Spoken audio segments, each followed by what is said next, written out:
ফুয়াদকে গ্রেফতার করা হয়েছে কিনা এই ব্যাপারে অফিসিয়াল কোনো তথ্য সামনে আসেনি। কিন্তু আমার কাছে একটা তথ্য আছে যে তাকে গতকালকে ক্যান্টনমেন্টে গিয়ে তাকে কান ধরানো হয়েছে। জুনিয়র একজন মেজর তাকে উপর্যুপরি কিছু চর মেরেছে। তারপরে সে ছেলেটার নাম আমি ভুলে গেছি, মেজর ফাহিম মনে হয়, ওর পা চেপে ধরেছিল।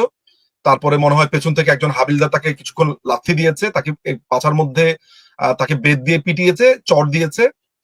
তারপরে সে মাফ চেয়েছে। সেখানে এবি পার্টির মঞ্জু ছিল, সেখানে তাজুল সেখানে গেছে বলে আমি শুনেছি। তারা মানে পুরোপুরি তাকে বলা হচ্ছে ওখানে চর থাপ্পড় এবং কান ধরে তাকে 10 বার কান ধরে উঠবস করানো হয়েছে। কান ধরে উঠবস করতে সে দেরি করছিল বলে তাকে এক হাবিলদার তাকে একটু পিটিয়েছে বলে আমি শুনেছি। বাট এটা আনঅফিসিয়াল। অফিসিয়ালি স্বাভাবিকভাবে তার বিরুদ্ধে কোনো চার্জ আনা হয়েছে বলে এখনো পর্যন্ত জানি না। বাট আন্ডারগ্রাউন্ডে তাকে চর থাপ্পড় এবং কান ধরে উঠবস করানো হয়েছে। তো এবারে আমি একটু শেষ দিকে যাচ্ছি, সেটি হচ্ছে যে তো আপনি যে পরিণতি গুলো, বিভিন্ন জায়গার পরিণতি, বিভিন্ন ক্ষেত্রের পরিণতি গুলো একটু বললেন। এবারে আসি যে বাংলাদেশের রাজনৈতিক যে পরিণতি 5ই আগস্টের পরে, বিশেষ করে বাংলাদেশ আওয়ামী লীগের পরিণতিটি এখন কি আছে এবং পরবর্তীতে কি হতে পারে, এটি একটু আপনি যদি আপনার জায়গা থেকে আমার আমার অ্যাসেসমেন্টটা এখানে যেমন সেটা হচ্ছে যে প্রথমত যে যেই পুরো বাংলাদেশকে ধ্বংস করবার যে পুরো পায়তারা, সেটা একেবারে একটা বৃহৎ পায়তারা। সেটা হচ্ছে যে প্রথমত এই পুরো পায়তারার ভেতরে ইউনূস তার ব্যক্তি যে রাগ, ক্ষোভ রাষ্ট্রের প্রতি, রাষ্ট্রের প্রধানের প্রতি, এইটাকে সে নানানভাবে ম্যানিপুলেট করেছে, এইটাকে সে ব্যবহার করেছে। বিশেষ করে সে যেভাবে মানুষের অর্থ আত্মসাৎ করেছে, শ্রমিকদের অর্থ আত্মসাৎ করেছে, তারপরে নানানভাবে দুর্নীতি করেছে। আপনারা জানেন যে শ্রমিকদের অর্থ আত্মসাতের কারণে তার 6 মাসের জেলও হয়েছে। সে কিন্তু একজন জেলের আসামি হিসেবে এই অবৈধ দখলদার বাহিনীর প্রধান হিসেবে আবির্ভূত হয়েছে, এগুলো কিন্তু মাথায় রাখতে হবে। এবং তার বিরুদ্ধে বিদ্যমান মামলা থাকা অবস্থাতে, ক্রিমিনাল ফৌজদারি মামলা আপনার জামিনে থাকা অবস্থাতে সে কিন্তু এই কাজগুলো করেছে। সো ভবিষ্যতে সেগুলো প্রশ্ন আসবে। এখন আপনার যে প্রশ্নটা, সেই জায়গাটা হচ্ছে যে এই যে ক্রিমিনাল গুলো বাংলাদেশকে এইভাবে ক্যাপচার করেছে, দখল করেছে, এতে করে বাংলাদেশ একটা দীর্ঘ সময় তার যে গণতান্ত্রিক ধারাবাহিকতা, তার যে অর্থনৈতিক ধারাবাহিকতা, সোশ্যাল যে ধারাবাহিকতা, সেগুলো এমন ভাবে ইন্টারাপ্টেড হয়েছে, এমন ভাবে ধ্বংসপ্রাপ্ত হয়েছে যে আমরা এটাকে বলছি যে বাংলাদেশে একটি অলিখিত সিভিল ওয়ার শুরু হয়ে গেছে। দেখুন, বাংলাদেশে এখন বলা হচ্ছে যে বাংলাদেশ আওয়ামী লীগকে রাজনীতি করতে দেওয়া হবে না। আমি যদি 2001 সালে বাংলাদেশ আওয়ামী লীগ শেষবারের মতো ইলেকশনে পরাজিত হয়েছে 2001 সালে, সেই 1 সালের ইলেকশনের রেজাল্টও যদি আমি ধরি, তাহলে দেখবো যে বাংলাদেশ আওয়ামী লীগ এককভাবে সিঙ্গেল হ্যান্ডেডলি একটি দল 40 পয়েন্ট সামথিং ভোট পেয়েছে। আর অনেকগুলো জোট করে সেই সময় বিএনপি জামাত জোট, তাদের সাথে আরো কচি কাঁচা যারা যারা ছিল, তারা পেয়েছে 40.8 সামথিং বা সামথিং লাইক দিস, বা 40, অর্থাৎ সরি ওরা মানে 40.40 বা 41 এরকম পেয়েছে, আওয়ামী লীগ পেয়েছে 40%। মাত্র 0.41 এর একটা ব্যবধান ছিল এককভাবে দল হিসেবে। তো বাংলাদেশ আওয়ামী লীগের এরপরে কি পরের প্রজন্ম আওয়ামী লীগ করেনি, তাদের ভোটার বাড়েনি? আমার আন্ডারস্ট্যান্ডিং এ ভোটার বেড়েছে। এবং 5ই আগস্টের পরে বাংলাদেশ আওয়ামী লীগের উপরে যেভাবে দমন, নিপীড়ন, নির্যাতন হয়েছে, যে ঘটনাগুলো ঘটেছে, হত্যার ঘটনা ঘটেছে, সেখানে বাংলাদেশ আওয়ামী লীগের প্রতি অনেক সাধারণ মানুষ এখন আস্তে আস্তে এই কাতারে জমা হয়েছে। অনেকে এই পরিমাণকে নানান রকমের বলার চেষ্টা করবে, কম কম করে বলার চেষ্টা করবে। আপনি যদি কম করে 1%ও বলেন, আমি যদি বলি 1% ভোট আছে, তাহলে তো বাংলাদেশ আওয়ামী লীগের 1% ভোট আছে, যদি আপনি সেটাকে কম করেও বলতে যান। বাংলাদেশে কি কোনো রাজনৈতিক দল রাজনীতি করতে পারবে না, সে রাজনীতি কথা বলতে পারবে না, এই রকম কোন আইন কি বাংলাদেশে আছে যে তার বাক স্বাধীনতাকে, মানে ফ্রিডম অফ স্পিচ যেটা আছে বা চিন্তার স্বাধীনতা, সেটাকে বন্ধ করা হয়েছে? আইন সেটাকে বন্ধ করেনি, গায়ের জোরে সেটাকে বন্ধ করছে। তাহলে চিন্তা করে দেখুন, লেটস সে আমি বাংলাদেশ আওয়ামী লীগের একজন সমর্থক, এরকম আমার মতো কোটি কোটি কোটি কোটি সমর্থক আছে। আপনি সেসব সমর্থকদেরকে জেলে পুরছেন, হত্যা করছেন। অসংখ্য মানুষ দেশ থেকে বের হয়ে যেতে বাধ্য হয়েছে, দেশ ত্যাগ করেছে, তারা পার্শ্ববর্তী বিভিন্ন দেশে আশ্রয় নিয়েছে। শত শত, আমি ব্যক্তিগতভাবে চিনি এরকম মনে হয় মানে 5 থেকে 6 হাজার মানুষ আছে। এই ছাড়া আপনার বলা হয়ে থাকে প্রায় লক্ষাধিক মানুষ পার্শ্ববর্তী দেশে গেছে, সৌদি আরবে গেছে, মালয়েশিয়াতে গেছে, কম্বোডিয়া, ইন্ডিয়া, আমেরিকা, ইংল্যান্ড, বিভিন্ন জায়গাতে, নেপাল, বিভিন্ন জায়গাতে তারা গেছেন। তার মানে হচ্ছে যে তার নিজের দেশে আপনি তাকে ফিরতে দিচ্ছেন না, তাহলে আপনি একটি গৃহযুদ্ধের সূচনা করেছেন, তাদের বাড়িঘর দখল করছেন, তাদের বাড়িঘর আপনি জ্বালিয়ে দিচ্ছেন, তাহলে আপনি স্পষ্টত এই দেশে একটি সিভিল ওয়ারের সূচনা করেছেন। আমি আপনাকে এটা বলতে পারি, যদি এই ধারা অব্যাহত থাকে এবং বাংলাদেশ সেনাবাহিনী যদি কোনো ধরনের স্টেপ না নেয় এই সিচুয়েশনকে ঠিক করবার জন্য, তাহলে কি হবে? আমার কথা ধরেন, আমি জানি না অন্যদের কি হবে। আমি যদি দেশে ফিরতে না পারি, আমার বাবা মা আছেন, আমার অসুস্থ মা, অসুস্থ বাবা, আমি যদি না দেখতে পারি, ধীরে ধীরে ধীরে ধীরে আমি শুধু আমার কথাই বলতে পারি, আমি তো অস্ত্র তুলে নেওয়ার জন্য চিন্তা করব। এখন আপনি আমাকে বলতে পারেন যে তাহলে আপনি অস্ত্রের মতো কথা বলছেন। অবশ্যই, আমার দেশকে একটা বহিঃশত্রু এসে দখল করেছে, অবৈধভাবে দখল করে আমি বাংলাদেশের নাগরিক, আমি বাংলাদেশে ঢুকতে পারবো না, আমি বাংলাদেশে যেতে পারবো না, আমাকে নির্যাতন করার হুমকি দেওয়া হচ্ছে, মারার হুমকি দেওয়া হচ্ছে, আমি রাজনীতি করতে পারবো না, তাহলে আমি কি করব? আমি নিশ্চয়ই আমার বল প্রয়োগ করব, মানে আমার সেই রাইটটা তো সেলফ ডিফেন্স, আমার সেই রাইটটা আছে।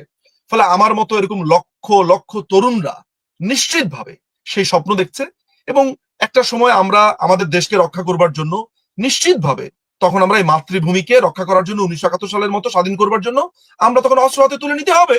মানে আপনি তো আমার কোনো উপায় রাখেননি, আপনি আমাকে কথা বলতে দেবেন না, আপনি আমাকে মেরে ফেলবেন, আপনি আমার বাড়িঘর জ্বালিয়ে দিবেন, আপনি আমাকে আমার কোনো অধিকার দিবেন না, আমি কোনো ভোট দিতে পারবো না, কিচ্ছু না, নাথিং। তাহলে আমি কি করব? আমার তো অনেকটা, আমি জীবিত অবস্থাতেই আমাকে মেরে ফেলা সামিল, তাহলে আমার এই যুদ্ধ করেও যদি আমি মরে যাই আমার কিছু আসবে যাবে না। ফলে এরকম শত শত শত শত মানুষ ঘর ছাড়া, অর্থাভাবে অনাহারে তারা জীবন কাটাচ্ছে পৃথিবীর বিভিন্ন রাষ্ট্রে, এমনকি বাংলাদেশের বিভিন্ন জায়গাতে তারা লুকায়িত অবস্থাতে আছে, অমানসিক অবস্থার মধ্যে আছে। ফলে স্বাভাবিকভাবে আমরা এই ব্যাপারটাকে বরদাস্ত করব না, এবং বাংলাদেশ একটা গৃহযুদ্ধের দিকে যাচ্ছে। এবং নিশ্চিতভাবে আপনি যে পরিণতির কথা জানতে চাইলেন, এই যে আমি গেরিলা যুদ্ধের কথা বললাম, এই যে আমি বললাম যে আমাদেরকেই এক পর্যায়ে এদেরকে হটানোর জন্য অস্ত্র তুলে নিতে হবে, এগুলো প্রত্যেকটাই রিপার্কেশন অনুযায়ী হবে, আর এটার জবাবে হবে। ফলে এটাই হচ্ছে বাংলাদেশের পরিণতি, একটা long time civil war.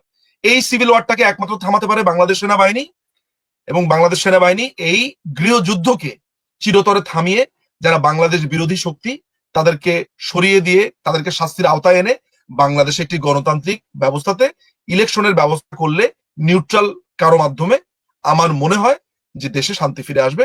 Bangladesh সেনাবাহিনীর এটাই একমাত্র সুযোগ, তারা যা কিছু করেছে 5ই আগস্টের পরে সেটা রেকটিফাই করবার জন্য। এই যে রেক্টিফাই, যদি আমি শেষ করতাম, কিন্তু আপনার এই প্রাসঙ্গিক ভাবে একটু যুক্ত করতেই হয়। আপনি যে রেক্টিফাই কথা বললেন, সেনাবাহিনী বা যারা এখন আছে দখলদার, এদের যে গত 8 মাসে আমরা দেখলাম যে ইসলামের নামে যে জঙ্গিবাদী দলগুলো আছে, যারা মৌলবাদী দলগুলো আছে, এমনকি এই যে আমেরিকার এখন গভর্নমেন্টের যিনি হেড তুলসী গাবার্ড, তিনি পর্যন্ত পরিষ্কার ভাবে বললেন যে ইসলামী খেলাফতের নামে যে জঙ্গিবাদী রাষ্ট্র হিসেবে বাংলাদেশকে গত 7 মাসে যে পারফরমেন্সটা দেখানো হয়েছে, শো করা হয়েছে পরিষ্কার ভাবে, সেটি তো নিয়ন্ত্রণ করতে পারছে না। এই সেনাবাহিনীও তো এতদিন ভূমিকাটা রাখলো না, তো সেটার রেকটিফাই কিভাবে হতে পারে?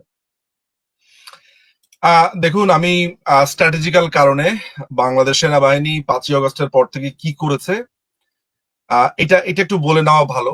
যে বাংলাদেশ সেনাবাহিনীর বিভিন্ন কর্মকাণ্ডের ব্যাপারে আমার ক্ষোভ রয়েছে, আমার তাদের প্রতি নানানভাবে আমি হতাশ। এটার একটা দীর্ঘ ব্যাপার আছে, আমি অপেক্ষা করব। এইটা নিয়ে আমি আগে বলেছি, এই মুহূর্তে আমি বলা থেকে বিরত থাকলাম, এটা আমার দলীয় বা আমার রাজনৈতিক বিভিন্ন স্ট্র্যাটেজির স্বার্থে।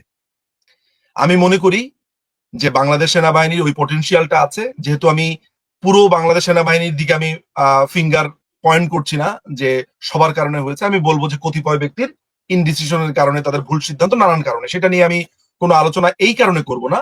কারণ আমি মনে করি বাংলাদেশ সেনাবাহিনীকে, আমি একজন দেশপ্রেমিক নাগরিক হিসেবে আমার উচিত বাংলাদেশ সেনাবাহিনীকে পরামর্শ দেওয়া, তাদেরকে, তারা যাতে তাদের ভুলগুলোকে রেকটিফাই করতে পারে সেই ব্যাপারে সাহায্য করা, এবং তাদেরকে যেইভাবে আক্রমণ করা হচ্ছে বাংলাদেশ বিরোধী শক্তির মাধ্যমে, এই সময় তাদেরকে সাথে থাকা একজন বাংলাদেশ নাগরিক এবং দেশপ্রেমিক নাগরিক হিসেবে আমি আমার কর্তব্য মনে করি। ফলে আমি সমালোচনার জায়গাটাতে এই মুহূর্তে যাচ্ছি না। তবে রেকটিফাইয়ের প্রসঙ্গ যেটা এসেছে, দেখেন অনেক সময় মানুষ বা কোনো সংস্থা ভুল করতে পারে, ভুলের মধ্যে থাকতে পারে, সে যদি দিন শেষে সঠিক রাস্তাটা বেছে নেয় তাহলে আগে যেই ভুলটা করেছে, ওই যে বলে না যে বেটার লেট দ্যান নেভার, দেরি হোক, দেরি হয়েছে, কিন্তু তারপরও শুদ্ধতার চাবিকাঠি যদি কারো কাছে থাকে, সেটা ব্যবহার করলে আগের ভুলগুলো নিয়ে যে কষ্টটা আছে সেটা উপশম হতে পারে। এটা হচ্ছে আমার কথা। জি। বাংলাদেশের মানুষের পরিণতি কি হয়েছে, আমার ব্যক্তিগত ধারণা যে সাধারণ মানুষ যারা আছেন তাদেরকে আর এটা বলে দিতে হয় না, তারা নিজের চোখেই তাদের পরিণতিটা দেখতে পেয়েছেন। আমি যদি বিভিন্ন সূচকের কথা চিন্তা করি, প্রথমত ধরেন আমি অর্থনৈতিক ভাবে যদি বলি, একজন মধ্যবিত্তর কথাই যদি আমি ধরি বা একজন নিম্ন মধ্যবিত্তের কথা আমি যদি ধরি, তারা সর্বশান্ত হয়েছেন। জিনিসপত্রের দাম, দ্রব্যমূল্যের ঊর্ধ্বগতি, সেই থেকে শুরু করে সোজা কথা হচ্ছে যে একটা মানুষের ঘুম থেকে উঠা পর্যন্ত, তার ঘুমাতে যাওয়ার আগ পর্যন্ত, এবং তার কোয়ালিটি অফ লাইফ, প্রত্যেকটা জিনিসই এমন ভাবে ক্ষতিগ্রস্ত হয়েছে যে অনেকে বলছেন যে তারা একবেলা খান আর বাকি 2 বেলা খেতে পারেন না, কিংবা অনেকে বলছেন যে তারা কোনোভাবে শহর ছেড়ে তারা গ্রামে চলে যাচ্ছেন শুধু বাঁচার জন্য। এই ধরনের পরিস্থিতি তৈরি হয়েছে। এটা হচ্ছে অর্থনৈতিক পরিস্থিতি। দ্রব্যমূল্যের ঊর্ধ্বগতি, তারপরে চাকুরি হারিয়েছেন হাজার হাজার, আপনারা জানেন যে গার্মেন্টস এর কর্মী, বিভিন্ন শিল্প কারখানা বন্ধ হয়ে গেছে। আমার মনে হয় গত নভেম্বরে আমি দেখলাম প্রায় 250-র মতো শিল্প কারখানা বন্ধ হয়েছে। সেটার পরিমাণ এই মুহূর্তে এসে সেটা 1500-2000 ছড়িয়েছে কিনা আমি জানি না। আর দ্রব্যমূল্যের ঊর্ধ্বগতি সম্পর্কে আপনাদের তো ধারণা আছে। এরপরে যদি আমি ধরি যে আমাদের ইতিহাস চর্চার ক্ষেত্রে ধরেন, এটা তো হচ্ছে যে বলে না যে ওয়াইপ আউট করে দেওয়া, ইতিহাসকে কমপ্লিটলি ওয়াইপ আউট করে দিয়েছে। মুক্তিযুদ্ধ বলে যে কোনো একটা ব্যাপার এই দেশে কখনো হয়েছিল? 1971 সালে আমরা যে এই দেশটা স্বাধীন হয়েছিলাম, এই দেশটা আমরা চালিয়ে নিয়েছি গত 51 বছর, 54 বছর ধরে, 1971 এর পরে গত 54 বছর এই দেশটা চলেছে। প্রত্যেকটা ইনস্টিটিউশনকে, প্রত্যেকটা আমি বলবো যে বোধকে, প্রত্যেকটা চেতনাকে এমন ভাবে কাঠগড়াতে দাঁড় করানো হয়েছে, এমন ভাবে প্রশ্নবিদ্ধ করা হয়েছে, এমন ভাবে অপমান করা হয়েছে যে আপনার কাছে মুক্তিযুদ্ধ যারা করেছে তাদেরকেই বরঞ্চ আপনার মনে হবে অপরাধী। তারা এমন ভাবে আমাদের সামনে এনে উপস্থাপন করেছে। আপনি শিক্ষাক্ষেত্রে চিন্তা করবেন, একটা ছাত্রছাত্রী তার বিদ্যালয়ে আছে বলে আমার মনে হয় না। সারাটা দিন তারা রাস্তার মধ্যে, কেউ সমন্বয়ক হতে চায়, কেউ মাস্তানি করতে চায়, তারা দল খুলেছে, তারা এখন রাজনৈতিক নেতৃত্ব বা নেতৃবৃন্দ হতে চায়, রাজনৈতিক নেতা হতে চায়।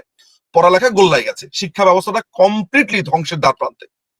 অর্থনীতি, ইতিহাস, শিক্ষা, এরপরে আপনার প্রশাসন, বাংলাদেশের যে এক্সিকিউটিভ আছে সেই এক্সিকিউটিভে আপনার এভরি ডে সচিবরা বা উপসচিব বা বিভিন্ন লেভেলের কর্মকর্তার আতঙ্ক থাকে, এই বুঝি তাদের চাকরি চলে গেল, তাদেরকে বলছে তোমার সাথে আওয়ামী লীগের সংশ্লেষ আছে, সংযুক্তি আছে, তার চাকরি চলে যাচ্ছে। পুলিশ, আইন শৃঙ্খলা, আপনারা জানেন যে আইন শৃঙ্খলার অবস্থা ঠিক কোন লেভেলে গিয়ে পৌঁছেছে, কোন অবস্থাতে গিয়ে পৌঁছেছে। অর্থাৎ বাংলাদেশের প্রত্যেকটা সূচক বা প্রত্যেকটা পয়েন্ট যদি কল্পনা করেন, একটা মানুষের জীবন ধারণের জন্য যা লাগে, অর্থনীতি বলেছি, তার নিরাপত্তা বলেছি, তার প্রশাসন বলেছি, তার শিক্ষা বলেছি, প্রত্যেকটা ধ্বংসের দ্বার প্রান্তে। এই যে আপনি বলছেন সরকার, এই সরকার শব্দটি আমার মতে সত্য নয়। আপনাকে যেটা বলা উচিত আমি মনে করি, এবং আমি অনুরোধ করবো এটি বলার জন্য, কারণ সাংবিধানিক ভাবে এটি কিন্তু একটি দখলদার বাহিনী, এটি কিন্তু কোনো সাংবিধানিক সরকার না। কেননা সংবিধানের মধ্যে আপনি অন্তর্বর্তীকালীন সরকার নামে কোনো ধরনের প্রভিশন নেই। যেই ব্যবস্থাতে এই দখলদার বাহিনীরা এখন দেশ চালাচ্ছে, এই ব্যবস্থা বাংলাদেশ সংবিধানে নেই। বাংলাদেশে এখনো আমাদের মাননীয় প্রধানমন্ত্রী হিসেবে রয়েছেন মাননীয় প্রধানমন্ত্রী শেখ হাসিনা, এখনো আমাদের প্রেসিডেন্ট রয়েছেন শাহাবুদ্দিন চুপ্পু। এটাই আইনগতভাবে সঠিক, এবং এটাই আমাদেরকে বলতে হবে, বাকিরা অবৈধ। জি, আপনি যে কথাটুকু বলছিলেন যে এই সরকার সরকার বলতে যারা এখন আসলে চেয়ারে আছে তারা অবৈধ। তো এই অবৈধ যদি সরকার হয়, এই অবৈধ সরকারের প্রধান হিসেবে আছেন ডক্টর মোহাম্মদ ইউনূস, যিনি বিশ্বে খ্যাতি সম্পন্ন, যিনি বিশ্বে অনেক দেশের প্রভাবশালীরা তার বন্ধু আছেন। তারপরে তিনি এখন স্বপ্ন দেখাচ্ছেন বাংলাদেশের মানুষকে যে তিনি একেবারে সুখ স্বাচ্ছন্দ্যের শীর্ষে নিয়ে যাবেন, গণতান্ত্রিক একটি রাষ্ট্র হিসেবে বাংলাদেশকে পাল্টে ফেলবেন। তো সেই জায়গাটিতে আপনি যে প্রথম অংশে যা বললেন, যদি তিনি অবৈধ হন, তাইলে এই ডক্টর মোহাম্মদ ইউনূস এবং তার উপদেষ্টা পার্ষদ যা আছেন বা তার যারা সমর্থক আছেন তাদের পরিণতি কি হবে? যেহেতু আমি কিন্তু বিষয়টি পরিণতি কি এটি রেখেছি, দর্শকদের উদ্দেশ্যে বলছি। তো এই ক্ষেত্রে তাদের পরিণতি কি হতে পারে? তাদের পরিণতি কি হবে সেটা আমি সংবিধানটা মাত্র বের করেছি, সংবিধানে পরিষ্কারভাবে লেখা আছে। আপনি আমাদের সংবিধানের অনুচ্ছেদ 7-এ পরিষ্কারভাবে বলা আছে। প্রথমত এটা জেনে রাখেন যে আমাদের যে সংবিধানে আমাদের যে পেনাল কোড আছে, বাংলাদেশের যে আইন আছে, সেই পেনাল কোডের যে ধারাগুলো আছে, স্পেসিফিক্যালি একটু পেনাল কোডটা থাকলে আমি ধরে বলতে পারতাম, খুব সম্ভবত 123, 124, এই দুটো 120, 120-এর ক, এই ধারাগুলোর দিকে আমি নজর দিতে বলবো। আমাদের পেনাল কোড 1860 যে এই ধারাগুলো আছে, সেখানে রাষ্ট্রদ্রোহ কি, রাষ্ট্রের বিরুদ্ধে যুদ্ধ করবার, অবৈধ দখল, ষড়যন্ত্র, এগুলোর শাস্তি এগুলো লিপিবদ্ধ আছে। এইটা ছাড়াও আমাদের যে প্যারেন্ট ল বা অ্যাপেক্স ল যেটাকে আমরা বলি, সেটা হচ্ছে বাংলাদেশের সংবিধান। আমাদের সংবিধানে পরিষ্কার ভাবে বলা আছে,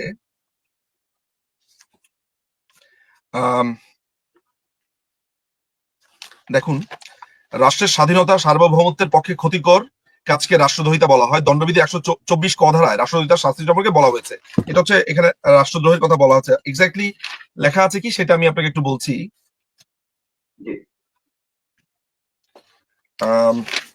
আমাদের মূল সংবিধানটাই আমি আসলে বের করছি, কারণ আমার মনে হয় যে সংবিধানটা সেটা একটু জাস্ট খুলতে খুলতে আমি আপনাকে বলে দিই। যদি কোনোভাবে কোনো রাষ্ট্রকে এইভাবে ক্ষমতা দখল করা হয়, এইভাবে ক্ষমতা দখলের চেষ্টা করা হয়, তাহলে পরিষ্কারভাবে আমাদের সংবিধানে বলা আছে সেটা শাস্তি কি হতে পারে। কেমন? আচ্ছা, 7-এর কতে আছে সংবিধান বাতিল, স্থগিতকরণ ইত্যাদি অপরাধ। এখানে পরিষ্কারভাবে বলা আছে, কোনো ব্যক্তি শক্তি প্রদর্শন বা শক্তি প্রয়োগের মাধ্যমে বা অন্য কোনো অসাংবিধানিক পন্থায় ক এই সংবিধান বা ইহার কোনো অনুচ্ছেদ রদ, রহিত, বাতিল বা স্থগিত করিলে, কিংবা উহা করিবার জন্য উদ্যোগ গ্রহণ বা ষড়যন্ত্র করিলে, কিংবা খ এই সংবিধান বা ইহার কোনো বিধানের প্রতি নাগরিকের আস্থা, বিশ্বাস, প্রত্যয় পরাহত করিলে, কিংবা উহা করিবার জন্য উদ্যোগ গ্রহণ বা ষড়যন্ত্র করিলে, তাহার এই কার্য রাষ্ট্রদ্রোহিতা হইবে এবং ওই ব্যক্তি রাষ্ট্রদ্রোহিতার অপরাধে দোষী হইবে। এবং কোন ব্যক্তিকে উক্ত দফায় বর্ণিত, অর্থাৎ এই যে রাষ্ট্রদ্রোহিতা যারা করবে, তাদেরকে এই রাষ্ট্রদ্রোহিতার কাজে কেউ যদি সহযোগিতা করে বা উস্কানি দেয়, কিংবা এই কাজে অনুমোদন দেয়, মার্জনা, সমর্থন বা অনুসমর্থন করলে, ভবিষ্যতে যদি এদেরকে মার্জনা করে, অনুসমর্থন মানে হচ্ছে পরোক্ষভাবেও যদি সমর্থন করে, সামনাসামনি না পরোক্ষভাবেও যদি করে, তাহার এই কার্য ওই একই অপরাধ হবে। ওই একই অপরাধটা কি? একই অপরাধ হচ্ছে আপনার রাষ্ট্রদ্রোহ। এই যে রাষ্ট্রদ্রোহের কথাটা আমাদের কোথায় লেখা আছে? আমাদের পেনাল কোডের 124-এর কতে পরিষ্কারভাবে লেখা আছে। আচ্ছা, এই অনুচ্ছেদে বর্ণিত অপরাধে দোষী ব্যক্তি প্রচলিত আইনে অন্যান্য অপরাধের জন্য নির্ধারিত দণ্ডের মধ্যে সর্বোচ্চ দণ্ডে দণ্ডিত হইবে। আমাদের বাংলাদেশের সর্বোচ্চ দণ্ড হচ্ছে মৃত্যুদণ্ড। যদি আমরা বেঁচে থাকি, যদি আমাদের সমস্ত কিছু ঠিকঠাক থাকে, এবং ভবিষ্যতে আজকের আপনার এই প্রোগ্রাম তৌফিক মারুফের জার্নাল, আজকের এই প্রোগ্রামে পরিষ্কার করে একটা কথা আমি বলে দেই আপনাকে।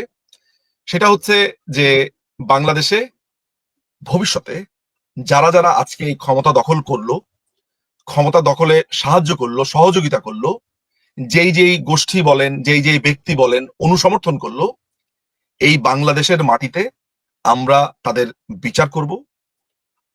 এই বিচারের পক্ষে আমরা আইনগতভাবে সমস্ত ব্যবস্থা নিব, এবং তাদের যাতে সর্বোচ্চ শাস্তি হয়, আদালতের কাছে আমাদের এই প্রেয়ারটা থাকবে। আদালত কি শাস্তি দেবে সেটা আদালতের ব্যাপার, ওইটাতে তো হস্তক্ষেপ করা সম্ভব না, কিন্তু আদালতের কাছে আমাদের আইনি সমস্ত স্কিল আমরা সেখানে প্রদর্শন করব, এবং তাদের সর্বোচ্চ শাস্তি মৃত্যুদণ্ডের জন্য আমরা আমাদের সমস্ত আইনি যুক্তি দেব। এই হচ্ছে আপনার প্রশ্ন। এই জায়গাটিতে আমি প্রাসঙ্গিক ভাবে একটু যুক্ত করি, যেহেতু আপনি নিজেও আইনের মানুষ, আইনজ্ঞ, ব্যারিস্টার, আপনি আরো আইনের অনেক উদ্ধৃতি দিলেন, বিচারের কথা বললেন। সেটি হচ্ছে যে সামনে বিচারের কথা বললেন, যারা এখন এগুলো করছে তাদের পরিণতি ওই সময় এটি হবে। কিন্তু এখন যে যেই মানুষগুলো বাংলাদেশের মুক্তিযুদ্ধের বিভিন্ন ভাবে অংশ নেওয়া অনেক মুক্তিযোদ্ধা এবং আওয়ামী লীগের অনেক, শুধু আওয়ামী লীগ বলে না, তারা ঐতিহাসিক ভাবে বাংলাদেশের রাজনীতিবিদ হিসাবে একদম শ্রদ্ধা, এরকম অনেকের অপরাধ আছে, অনেকের অনেক ধরনের অপরাধ থাকতে পারে, কিন্তু যাদেরকে এখন কারাগারে বা জেলে পড়ে রাখা হয়েছে, তাদের পিছনে হ্যান্ডকাপ বেঁধে অসুস্থ মানুষ, বয়স্ক মানুষদের যেভাবে, এই বিচারটা কোন বিচার? এইটা কি হচ্ছে? আপনাকে প্রথমে একটা জিনিস মাথায় রাখতে হবে, যে আপনাদেরকে একটা জিনিস দেখতে হবে যে আন্তর্জাতিক অপরাধের অধীনে যে বিচারগুলোকে সূচিত করা হয়েছে, আমি একটু বের করলে একটু ভালো হতো। ইন্টারন্যাশনাল ক্রিমিনাল ল বইটা আমি একটু বের করে আমি অপরাধের কথাগুলো একটু বলবো আপনাকে। সেটা হচ্ছে যে ইন্টারন্যাশনাল ক্রিমিনাল লতে যে অপরাধের কথাগুলো বলা হয়েছে, যেমন ধরেন ক্রাইমস এগেইনস্ট হিউম্যানিটি, জেনোসাইডের বিষয়টাও আমরা সামনে আনবার চেষ্টা করব। আমরা আমাদের আর্গুমেন্টটা আসে কিনা সেটা আমরা দেখার চেষ্টা করব। আমরা দেখার চেষ্টা করব যে এখানে টর্চার হয়েছে কিনা, এখানে কোনো ধরনের টেরোরিজম জড়িত আছে কিনা, crimes against humanity, crimes against piece. আমার যে আন্ডারস্ট্যান্ডিং, সেই আন্ডারস্ট্যান্ডিং এ বলছে যে বাংলাদেশে জুলাই মাস থেকেই জেনোসাইড হয়েছে, এবং আজকে যারা দখলদার বাহিনী আছে তারা আন্তর্জাতিক অপরাধ আইনের যেই অপরাধগুলো সম্পর্কে আমরা জানি, যেটা আপনারা নাম শুনেছেন, genocide, war crime, crimes against humanity, crimes against peace, বা এগুলো যেগুলো আছে, এগুলোর প্রত্যেকটার আন্ডারে এদের নামে চার্জ আনা হতে পারে। যেমন আপনি আওয়ামী লীগের নেতাকর্মীদেরকে যেভাবে টর্চার করা হচ্ছে, তাদেরকে হ্যান্ডকাফ পরানো হয়েছে, দেশ ত্যাগে বাধ্য করা হয়েছে, তাদের বাড়িঘর পুড়িয়ে দিয়েছে, তাদের আত্মীয় স্বজনদেরকে হত্যা করা হয়েছে, তাদেরকে অনেককে ধর্মান্তরিত করা হয়েছে, অনেককে নানান ভাবে আপনার বিভিন্ন ক্যাম্পে নির্যাতন করা হয়েছে এবং হচ্ছে। তারপরে সোজা কথা হচ্ছে যে ধর্ষণ করা হয়েছে, আগুন লাগানো হয়েছে। এই প্রত্যেকটি জিনিসই আন্তর্জাতিক অপরাধ আইনকে অ্যাট্রাক্ট করে। অর্থাৎ মানবতা বিরোধী অপরাধ, শান্তির বিরুদ্ধে অপরাধ, জেনোসাইড, এই বিষয়গুলো বাংলাদেশের যে বিদ্যমান আইনি কাঠামো আছে সেই আইনি কাঠামোকে অ্যাট্রাক্ট করে। ভবিষ্যতে এই যারা যারা এই অপরাধের সাথে যুক্ত ছিল, আছে, তাদেরকে এই আইনি কাঠামোর ব্যাপারে চার্জ ফ্রেম করা হবে। ওই আগেই বলেছি যে এরপরে কোর্ট কি সিদ্ধান্ত নেবে এটা কোর্টের ব্যাপার, কিন্তু রাষ্ট্র, আমি নিশ্চিতভাবে বলতে চাই যে রাষ্ট্র এগুলোর অপরাধের ব্যাপারে অবশ্যই ব্যবস্থা নেবে এবং আইন তার নিজস্ব গতিতে চলবে। একজন মানুষ আর একটা, হ্যাঁ বলুন। জি জি, এই ক্ষেত্রে এখন যারা ক্ষমতায় আছে, আপনার ভাষায় যারা ক্ষমতা দখল করে আছে, এবং তাদের যারা সমর্থক, এবং যারা জুলাই আগস্টে আন্দোলনের নামে আমরা যাদেরকে পথে দেখেছি, তাদের তো অভিযোগ হচ্ছে, এমনকি জাতিসংঘেরও যে একটি প্রতিবেদনে, যে বাংলাদেশে এই গণহত্যা চালানোর জন্য তারা আওয়ামী লীগকে এবং ওই সময় সরকারকে দায়ী করছে। তো এটা আপনার দৃষ্টিতে কি? আচ্ছা, প্রথমে আপনাকে একটা ব্যাপারে আমি একটু সংশোধন করে দিতে চাই। আপনি আমাকে মাত্র বললেন যে আমার ভাষায় অবৈধ সরকার, এটা আমার ভাষায় না, এটা আইনি ভাষাতে এবং এটা সাংবিধানিক ভাষা। আমি মনে করি এটা আপনারও বলতে আমি আপনাকে জি, পরামর্শ বা সাজেস্ট করব, অনুরোধ করব। কারণ আমরা যদি আইনকে মেনে চলি, আইনকে আইনকে অনুসরণ করি, বাংলাদেশের বিদ্যমান আইনে অন্তর্বর্তীকালীন সরকার বলে কোনো সরকার ব্যবস্থা নেই। এটা হচ্ছে 1 নাম্বার।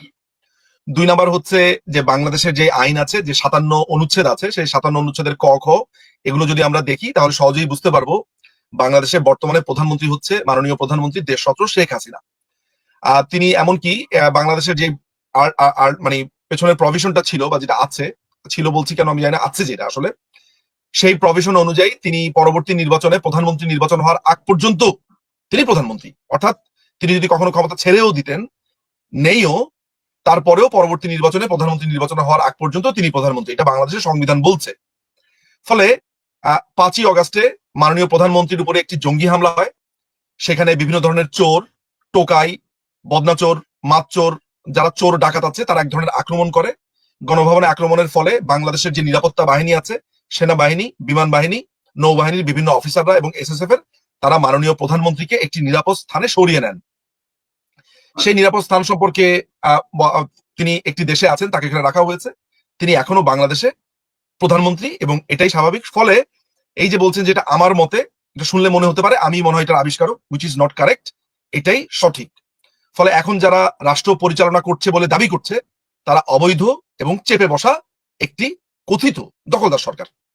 আচ্ছা, এরপরের আপনার পরের অংশের যেই আপনি প্রশ্নটা আমাকে করেছেন, সেটা হচ্ছে যে এই যে বাংলাদেশ আওয়ামী লীগের বিভিন্ন নেতাকর্মী, এদের বিরুদ্ধে এই যে আন্তর্জাতিক অপরাধ আদালতে বিভিন্ন রকমের চার্জ আনা হয়েছে, গণহত্যার চার্জ আনা হয়েছে, এখনো পর্যন্ত চার্জ ফ্রেম করা হয়নি, এখনো পর্যন্ত চার্জশিট জমা দেওয়া হয়নি, অভিযোগ এসেছে।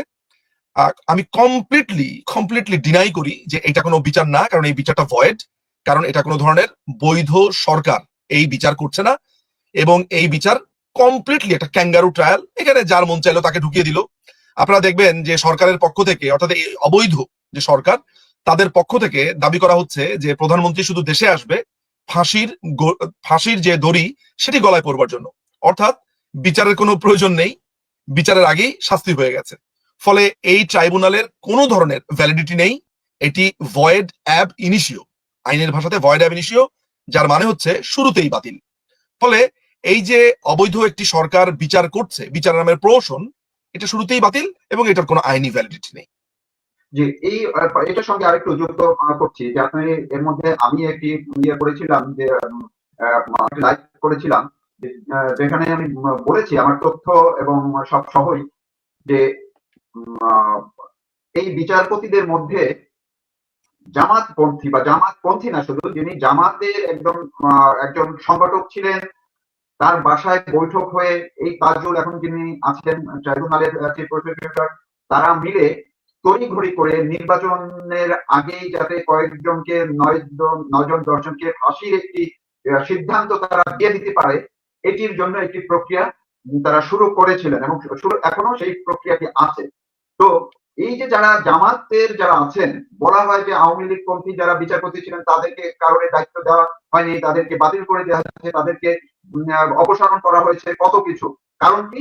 যে তারা রাজনৈতিকভাবে প্রভাবিত ছিলেন, রাজনৈতিকভাবে নিয়োগপ্রাপ্ত। তাই এই যে যারা জামাত এবং বিএনপির যারা বিচারপতি আছেন, বিচারক আছেন, তারা কিভাবে নৈতিক জায়গা থেকে ঠিক থাকছেন? আচ্ছা, আমি একটা একটা করে বলি। প্রথমত হচ্ছে যে এই অবৈধ দখলদার বাহিনী যাদেরকেই নিয়োগ দিয়েছে, মাথায় রাখবেন আমাদের তিনটা অর্গান আছে একটা রাষ্ট্রের। একটা হচ্ছে পার্লামেন্ট, একটা হচ্ছে এক্সিকিউটিভ, একটা হচ্ছে জুডিশিয়ারি। কেমন? এই তিনটার ভেতরে একটার মধ্যে আরেকটার ওভারল্যাপিং আছে নানান ভাবে। এগুলোর চেক এন্ড ব্যালেন্স নিয়ে আমরা নানান ধরনের কথা বলতে পারি। কিন্তু এটা আপনি মাথায় রাখবেন পরিষ্কার ভাবে, সেটা হচ্ছে যে এক্সিকিউটিভে যেই অপারেশন গুলো চালানো হয়েছে, যেভাবে অপারেট করা হয়েছে, জুডিশিয়ারিতে যেই অ্যাপয়েন্টমেন্ট গুলো দেওয়া হয়েছে বা যে কোনো ধরনের সিদ্ধান্তই নেওয়া হয়েছে কিনা, এর মধ্যে বলে রাখা ভালো যে পার্লামেন্ট কিন্তু এখন তারা অফ রেখেছে, পার্লামেন্ট সেশন বসেনি। ফলে এক্সিকিউটিভ এবং জুডিশিয়ারিতে যেই ঘটনাগুলো ঘটানো হচ্ছে বা হয়েছে, এগুলোর কোনো আইনি ভ্যালিডিটি নেই। আপনাকে আমি বলি, সেটা হচ্ছে যে সামটাইমস ইন অগাস্ট প্রবাবলি, আমার তারিখটা পরিষ্কার মনে নেই, সেটা হচ্ছে এই যে টোকাইগুলো, এই টোকাই হাসনাত সার্জিস, এরা এই জঙ্গিগুলো, তারা আপনার দুপুর 2টার মধ্যে মাননীয় প্রধান বিচারপতি শাহিন সাহেবকে হুমকি দিয়েছে তাকে 2টার ভেতরে পদত্যাগ করতে হবে, দুপুর 2টা বা 1টার মধ্যে পদত্যাগ করতে হবে। আপিলের ডিভিশনের সমস্ত বিচারপতিকে তারা বাধ্য করে, তারা অস্ত্রের মুখে, রায়টের মুখে, হুমকির মুখে পদত্যাগে বাধ্য করা হয়েছে। ফলে সেই পদত্যাগ ভ্যালিড নয়, নাম্বার 1। নাম্বার 2 হচ্ছে যে এরপরে সন্ধ্যা 6টার মধ্যে বর্তমানে যে কথিত প্রধান বিচারপতি আছে, যেটা আসলে প্রধান বিচারপতি না, একে জোর করে এখানে বসানো হয়েছে, এই রিফাতকে সন্ধ্যা 6টার মধ্যে প্রধান বিচারপতি করতে হবে বলে তারা ঘোষণা দিয়েছিল। ফলে এই রিফাতকে জোর করে, অর্থাৎ কয়েকটা টোকাই সুপ্রিম কোর্টে এসে হামলে পড়ে আপনার কে প্রধান বিচারপতি হবে আর কে প্রধান বিচারপতি থেকে সরে যাবে সেইটা সিদ্ধান্ত নিয়েছে। ফলে এই নিয়োগ প্রক্রিয়া কমপ্লিটলি অবৈধ। সুতরাং এই অবৈধ সরকার যা করেছে, যেইটা ডিসিশন নিয়েছে, আপনি যা দেখছেন এই মুহূর্তে, আপনাকে আমি একটা তথ্য দেই। সেটা হচ্ছে যে পঞ্চম সংশোধনীর কথা তো আপনার নিশ্চয়ই মনে আছে, যে 1975 সালের 20শে সেপ্টেম্বরে, আমি ভুল না করে থাকলে 20 সেপ্টেম্বরে ইন্ডেমনিটি অধ্যাদেশ জারি করা হয়, তাই তো? যে 14 তারিখ রাত থেকে শুরু করে এর পরবর্তীকালে সরকার পরিবর্তনে যা যা কিছু করা হয়েছে সেগুলোকে ভ্যালিডিটি দেওয়া হয়েছিল। এই ভ্যালিডিটি একটা প্রজ্ঞাপন আকারে সেই সময় তৎকালীন অবৈধ যে রাষ্ট্রপতি মোশতাক, সে প্রজ্ঞাপনটা জারি করেছিল। আচ্ছা, জারি করবার পর এইটাকে পার্লামেন্টের প্রথম সেশনে 1979, যদিও সেটা অবৈধ পার্লামেন্ট বলে আমি অন্তত পক্ষে মনে করি, বিকজ মাথায় রাখতে হবে যে মোশতাক, তারপর সায়েম, সাত্তার, এরা যা যা করেছে এবং পরবর্তী সময় এরশাদ, অর্থাৎ 1990 সালের 6 ডিসেম্বর পর্যন্ত যা কিছু হয়েছে সব অবৈধ, সিম্পলি অবৈধ। 15ই আগস্ট ভোর রাত থেকে, মানে বঙ্গবন্ধুকে হত্যা করবার পর থেকে 1990 সালের যা কিছু হয়েছে সব অবৈধ। এখন আপনি প্রশ্ন করতে পারেন যে এটা আপনি কি হিসেবে বলছেন? আমি পঞ্চম সংশোধনী যে বাতিল করা হয়েছে, সেখানে আপনার জিয়া, সায়েম, সাত্তার, মোশতাক, এদের প্রত্যেককে অবৈধ ঘোষণা করা হয়েছে। এবং সেভেন্থ অ্যামেন্ডমেন্টের যেই রায়, ওই রায়ের মধ্যে এরশাদের শাসনামলকে অবৈধ ঘোষণা করা হয়েছে। তা আপনি যদি 5th অ্যামেন্ডমেন্টের রায়ে আপনি যান, সেটা রিভিউ পিটিশন পর্যন্ত হয়েছে, ভাগ্যিস হয়েছিল, তা না হলে এই আমলে সেটাকে আবার পুনর্জাগরণ করে সেটাকে ইনভ্যালিড করে দেওয়া হতো। আমি এটার জন্য থ্যাংক ইউ দেই যে যারা যারা রিভিউ পিটিশন পর্যন্ত এটা শেষ করেছেন তাদেরকে। তো যাই হোক, পঞ্চম সংশোধনী বাতিলের মামলার ভেতরে ওইখানে একটা কথা ছিল, কথাগুলো আমি নিজে প্যারাফ্রেজ করছি, হুবহুটা আসলে দেখে আপনাকে ভালোভাবে বলতে পারতাম, বাট আমার কাছে মনে হয় প্যারাফ্রেজটা দর্শকদের জন্য বুঝতে সুবিধা। সেটা হয়েছে যে এই সময় অনেকগুলো ঘটনা ঘটে গেছে, অনেক আইন হয়েছে। সেই আইনের বলে দেখা যাচ্ছে যে একটা বিয়ের আইন হয়েছে, সেই বিয়ের আইনে শত শত মানুষের বিয়ে হয়েছে। একটা আইন হয়েছে, সেই আইনের বলে ধরেন ট্যাক্স ওঠানো হয়েছে। মানে এই সময়টাতে অনেকগুলো আইন প্রজ্ঞাপন আকারে হয়েছিল, পরবর্তীকালে পার্লামেন্ট সেশন সেগুলোর বৈধতা দিয়েছে। ফলে পলিসি রিজনে প্রায় 50 বছর পর এগুলোকে যখন অবৈধ ঘোষণা করা হয়েছিল, ফিফথ অ্যামেন্ডমেন্ট বা ওই শাসনামলগুলো, জাজদের পক্ষে আসলে ওইটা সম্ভব হয়নি যে ফেরত আনা। অর্থাৎ আমি যদি বাংলাদেশ মুসলিম ম্যারেজ অ্যাক্ট 1976 এর আন্ডারে বিয়ে করে থাকি ফর এক্সাম্পল, ওটা তো আর আন্ডু করতে পারবো না যে না আপনার বিয়ে হয় নাই। ফলে অনেক ধরনের পলিসি রিজনে সংকট তৈরি হবে, ফলে সেগুলোকে পার্ডন করা হয়েছে। একইভাবে একই পদ্ধতিতে আপনার এই যে এখন যে দখলদার বাহিনী 5ই অগাস্টের পর থেকে এই রাষ্ট্রকে যেদিকে নিয়ে যাচ্ছে, কেমন সেই নিয়ে যাওয়াটা একসময় অবৈধ ঘোষণা করা হবে। এই অবৈধ ঘোষণা যখন হবে তখন এই সময়ে অনেক আইন হয়েছে, অনেক প্রজ্ঞাপন, আইন তো বলতে প্রজ্ঞাপন আকারে সেটা জারি হয়েছে, অনেকগুলো সরাসরি নির্দেশ তারা করেছে, এগুলো সবই অবৈধ যদিও, কিন্তু ভবিষ্যতে এই আইনের অধীনে ধরা যাক কেউ স্কুলে ভর্তি হয়েছে, পরীক্ষার রেজাল্ট দিয়েছে যে অমুক আইনের সিস্টেমে বা অমুক ভাবে পড়ালেখার সিস্টেমে তিনি পাশ করবেন, বা মাধ্যমিকের রুল চেঞ্জ করা হয়েছে। ভবিষ্যতে আপনার এগুলো যদি অবৈধ ঘোষণা করে দেওয়া হয়, তাহলে একটা মানুষের যে পড়ালেখা করেছে সেটাই অবৈধ হয়ে যাবে। মানে শিক্ষা, ধরা যাক আমি একটা উদাহরণ দিয়ে বুঝাই তাহলে আপনি বুঝবেন। ধরা যাক একটা আইন করা হয়েছে, বাংলাদেশ মাধ্যমিক আইন 2024, যেটা জারি করা হয়েছে অক্টোবর 2024-এ। ওইটার অধীনে পরীক্ষা নেওয়া হয়েছে, পরবর্তী সময় লক্ষ লক্ষ স্টুডেন্টরা সেই পরীক্ষাতে পাশ করেছে। তো আজকে থেকে যদি 2 বছর 3 বছর পর আপনার এমন একটা ব্যবস্থা আসে যে ব্যবস্থাতে এটাকে অবৈধ ঘোষণার ডাক আসে, তখন ওই সরকার অবৈধ হয়ে গেলে এই যে মাধ্যমিকের যে আইনটা করা হয়েছে সেটাকে অবৈধ করা হলে যে ছাত্ররা পাশ করলো সেখানে একটা বিপদ দেখা দিবে। ফলে বাধ্য হয়ে আমাদেরকে অনেক কিছুতে হয়তো বা পার্ডন করতে হবে, কিন্তু মূল যে জায়গাটা অর্থাৎ এই যে ক্ষমতা গ্রহণকে অবৈধ ঘোষণা করা এবং দোষীদেরকে সঠিক আইনে শাস্তির বিধান করা, সেটা নিশ্চয়ই আমরা করব বলে আমরা আশা রাখি। জি, আমি এবারে একদম সমসাময়িক আরেকটি বিষয়, যে পরিণতি, আমার শিরোনামটি দর্শকদের জন্য আবার মনে করিয়ে দিচ্ছি যে এই যে আলোচনা পর্বটি চলছে আমাদের, এটির আমি নাম দিয়েছি পরিণতি কি, অর্থাৎ বিভিন্ন ধরনের পরিণতি কি, সেটার এই পর্যায়ে আমি আসতে চাই আপনার কাছে। যে আমরা দেখলাম এই যে আরেকজন আপনার কি বলা যায় সমপেশার আরেকজন ব্যারিস্টার ফুয়াদ, যিনি একটি রাজনৈতিক দলেরও নেতৃত্ব দিচ্ছেন, তিনি প্রকাশ্যে তিনি আমাদের সেনাবাহিনীর যে স্থল ভরসা স্থল, সেনাবাহিনীর যে অর্গানাইজিং যে সেক্টর ক্যান্টনমেন্ট উড়িয়ে দেওয়ার হুমকি দিয়েছেন প্রকাশ্যে। এমনকি সেনাপ্রধানকে তিনি, আমি শব্দটি উচ্চারণ করতে চাই না, একটি প্রাণীর সঙ্গে তুলনা দিয়েছেন। এবং তিনি সেখানে মনে করিয়ে দিচ্ছি, তিনি সেখানে কিন্তু বলেছেন যে যারা দেশ থেকে পালিয়ে গিয়েছে শেখ হাসিনা সহ তাদেরকেও তিনি তার সঙ্গে তার লোক বলে বলেছেন। অর্থাৎ এই কথাটি আমি এই কারণে বলছি যারা শুনছেন তাদের জন্য, কারণ এবি পার্টি আজকে গতকালকে প্রেস ব্রিফিং করে বলেছে যে এটি নাকি আগে, যদি আগের হবে তাইলে তিনি কেন ওই সময় বলছেন যে যারা পালিয়ে গেছে শেখ হাসিনার সঙ্গে তাদের সঙ্গে তুলনা করেছেন, তো আগে কি পালিয়ে গিয়েছিলেন? তো নিশ্চয়ই, আমি যেহেতু সাংবাদিকতা করি সুতরাং তার এই এবি পার্টির দাবি এটি মিথ্যা।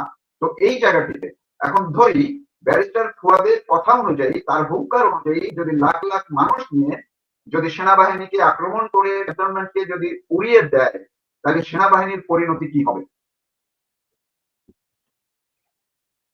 রাইট। আপনার পর্যবেক্ষণ। প্রথমত যেটা আপনি আমাকে প্রশ্ন করেছেন সেটা হচ্ছে যে ফুয়াদের যে স্টেটমেন্ট যেটা আছে সেটা হচ্ছে যে এটা খুবই খুবই স্ট্রেট ফরওয়ার্ড আসলে এটার পরিণতি। সেটা হচ্ছে যে বাংলাদেশের যে বিদ্যমান আইন আছে সেই আইনেই ও যে কথাগুলো বলেছে সেটাকে অ্যাট্রাক্ট করে। এটাকে আমরা বলবো হচ্ছে যে বিভিন্ন রকমের অপরাধে উস্কানি দান করা। এটা অনেকগুলো আমাদের পেনাল কোডের অনেকগুলো ধারা আছে, সেই ধারাতে পরিষ্কারভাবে আমার মাথাতে এই মুহূর্তে যেটা আসছে, এটা তো রাষ্ট্রদ্রোহিতার অপরাধ হয়েছেই। আমি ইজিলি এটাকে 123, 124 এর এ, এই দুটো তো আমার প্রথমেই মাথায় আসে, এছাড়া 120ও আমার মাথায় আসছে, আমি আমার স্মৃতি থেকে বলতে পারি। আসলে আমি আপনাকে পেনাল কোডটা একটু নিলে আমি একটু ভালোভাবে আপনাকে বলতে পারবো, তাহলে ইজিলি আমার পেনাল কোডটা আমি সামনে নিয়েছি। সেটা হলো যে 120 বলেছি, 123 বলেছি, 124 বলেছি। এইটা ছাড়াও আপনার আরেকটা জিনিস যেটা আমার মাথায় আসছে, 153 ক, 153 কটা যেটা বলছে সেটা হচ্ছে এরকম দাঙ্গা বাধাইবার উদ্দেশ্যে ইচ্ছাপূর্বক উস্কানি দান করা, যদি দাঙ্গা বাঁধে বা যদি না বাঁধে, যদি কোনো ব্যক্তি দুরভিসন্ধিমূলক ভাবে বা ইচ্ছাপূর্বক কোনো বেআইনি কাজ করিয়া কাহাকে উস্কানো দেয় এবং এইরূপে উস্কানি দিয়া দাঙ্গার অপরাধ সংগঠন কাজটির উদ্দেশ্য হয়, কিংবা এইরূপ প্ররোচনা দানের ফলে দাঙ্গার অপরাধ সংগঠিত হইতে পারে বলিয়া ব্যক্তির জানা থাকে, তাহলে অনুরূপ উস্কানির ফলে দাঙ্গার অপরাধটি সংগঠিত হইলে উক্ত ব্যক্তি 1 বছর পর্যন্ত যে কোনো সশ্রম মেয়াদের বিনাশ্রমে কারাদণ্ডে কিংবা অর্থদণ্ডে কিংবা এতদভয় দণ্ডেই দণ্ডিত হইবে। মূল কথা হচ্ছে যে এই বক্তব্যের ফলে বাংলাদেশে যদি কোনো বিভাজন তৈরি হয়, কোনো দাঙ্গা বাঁধে, ধরা যাক যে সে যেই কথা বলেছে সেটার ফলে যদি এমন ধরনের ঘটনা ঘটে যায় যে দাঙ্গার মতো পরিস্থিতি তৈরি হয় এবং তার কথা শুনে যদি এই ধরনের কেউ আক্রমণ করতে আসে, তাহলে 143 কটা বিবেচনা করা যেতে পারে বলে আমার কাছে মনে হয়। এই ছাড়া আপনার আপনাকে একটু আমরা দেখতে পাচ্ছি না আর কি। সরি আমি একটু সাইড থেকে সরে এসেছি, আমি আপনাকে বলতে পারি। দেখুন, ফুয়াদের অনেক বক্তব্য, যেমন আপনার সরি আমার এখন কি দেখতে পাচ্ছেন? ঠিক আছে, হ্যাঁ, যেমন আপনার ফুয়াদ বিভিন্ন দেশ সম্পর্কে নানান ধরনের মন্তব্য দিয়েছে, তাদেরকে আক্রমণ করবার জন্য তাদেরকে নানান ধরনের উস্কানি দিয়েছে। সেটাও দেখলাম যে আমাদের পেনাল কোডের 126 নম্বর ধারা, বাংলাদেশের সহিত শান্তিপূর্ণ সম্পর্ক বিদ্যমান কোন শক্তির রাষ্ট্রীয় এলাকার উপরে হামলা বা লুটতরাজ অনুষ্ঠান, হ্যাঁ, এই ধরনের যদি কথাবার্তা বলে সেটা নিয়েও আমরা চিন্তা করা যেতে পারে। এই ছাড়াও বাংলাদেশের সহিত মৈত্রী বন্ধনে আবদ্ধ কোন এশীয় শক্তির বিরুদ্ধে যুদ্ধ আরম্ভ করা, সেটা 125 এই ধারাটা অ্যাট্রাক্ট করে। রাষ্ট্রপ্রধান প্রমুখে কোন আইনানুগ ক্ষমতা প্রয়োগে বাধ্য করিবার ইচ্ছা কিংবা উহার প্রয়োগ হইতে বিরত রাখার জন্য আক্রমণ করা, সেখানে আমাদের রাষ্ট্রপতিকে কুকুর বলে সম্বোধন করা হয়েছে। প্রথমত আরেকটা ধারা আমি বলতে পারি, সেটা হচ্ছে যে মানে ওর বিরুদ্ধে অনেক ধারার মধ্যে অনেক ধারা আসবে, যার মধ্যে 500 এবং 501 মানহানি, এই মানহানির মামলাও তার বিরুদ্ধে হতে পারে, এবং সেটা আমাদের যে সাইবার সুরক্ষা আইন আছে সেইটার আন্ডারেও হতে পারে, আমাদের পেনাল কোডের 500-501 আন্ডারেও আসতে পারে। এটা হচ্ছে মানহানির দিক থেকে।